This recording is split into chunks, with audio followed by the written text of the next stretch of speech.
مرد جو عمل کرنا چاہتا ہے کرے، عورت جو کرنا چاہتی ہے کرے، جو تعلیم پانا چاہتا ہے پائے، جو تعلیم وہ پانا چاہتی ہے پائے، اپنے لیے معاشی جدوجہد کا کوئی میدان منتخب کرنا چاہتی ہے کرے، کسی قسم کی کوئی تفریق نہیں کی گئی۔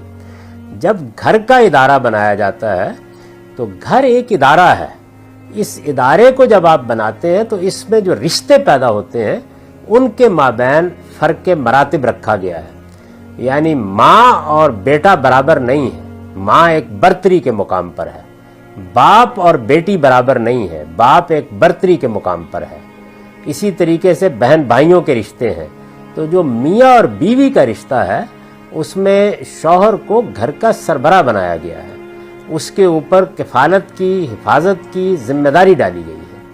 یعنی عورت کمائے کھائے، وہ ملازمت کرے، جو جی چاہے کرے، کوئی پابندی نہیں، لیکن وہ ذمہ دار نہیں ہے گھر کے اخراجات پورا کرنے کی۔ اسلامی شریعت میں یہ ذمہ داری مرد پر ڈالی گئی ہے، اور اس کے لحاظ سے خواتین سے یہ تقاضا کیا گیا ہے کہ وہ موافقت کا رویہ اختیار کریں، سرکشی کا رویہ اختیار نہ کریں۔ بس یہ مذہب کی تعلیم ہے۔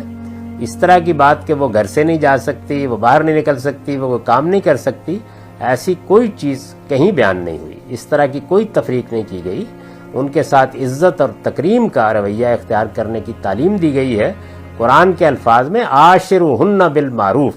یعنی جو تمہارا زمانہ ہو، جو تمہاری سوسائٹی ہو، جو تمہارے ہاں اچھے لوگوں کا دستور ہو، اس کے مطابق